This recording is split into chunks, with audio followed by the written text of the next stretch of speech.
Монгол улсад 25 мянган гаруй төрийн бус байгууллага бүртгэлтэй байдаг. Эдгээр байгууллагад хүчээ нэгтгэж нэг эрх ашигын төлөө зүтгэж байсан түүх манай улсад ховор тохиолдож байсан. Тэгвэл шодрог хурцлан хэрэглэгчийн төлөө газраа санаачлан анх удаа мэрэгжлийн нэгдсэн холбоотын зөвлөлийг байгуулсан.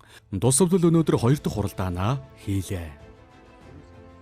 Шодрог хурцлан хэрэглэгчийн төлөө газар байгуулагдсан мэрэгжлийн нэгдсэн холбооны зөвлөл нь бол сая байгуулагдсанаас хойш маш богинохон хугацаанд бас нэлээд олон ажлуудыг амжуулсан байна. Өнөөдрийн хуралдаанаар бас өмнөх хуралдаанаар гарсан шийдвэрүүдийн биелэлтийг авч хэлцлээ.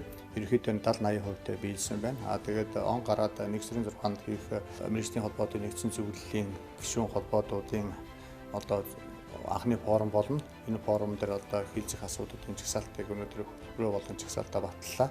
Мөн баялаг үтээчдик дэмжих холбооны ерөнхийлөгч Даваа Баярыг 100% саналаар зөвлөлийн дараагаар сонгосон. Тус зөвлөл аль хэдийн хийх ажлын төлөвлөгөөгөө гаргаж баталсан бөгөөд 2022 оныг үлэмж цар хүрээ бүхий үйл ажиллагаагаар эхлэх гэж байна.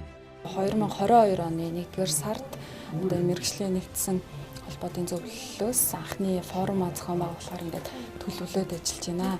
За өнөөдрийн хурлаар яг форумаар одоо хийж хэрэгжүүлэх ажил ил тавих илтгэлүүд зохион байгуулалтынхаа талаар бол ярьж байна. Тэргүүлэгчдээс гарч байгаа саналууд нь л одоо яг аж ахуй эрхлэгчид, бизнес эрхлэгчдийн үйл ажиллагаа явуулахад одоо хүндрэл тулгамдж асуудлаа бас төрийн байгууллагуудтай хамтарч ярилцах, шийдвэрлэх тал дээр бас илтгэлийнхаа санааг гаргаад ингээд явуул зүгээр мөксийн саналууд гарч байна. Төрийн энэ холбогдох байгууллагуудад нь яг бизнес эрхлэгчдэд тулгамж байгаа асуудлуудаа тодорхойлоод яг энэ асуудалд тодорхой яг хариугаа өгөх, энэ чиглэлээр тухайн төрийн байгууллага ямар үйл ажиллагаа явуулж байна, ямар шийдвэрүүдийг гаргах гэж байна.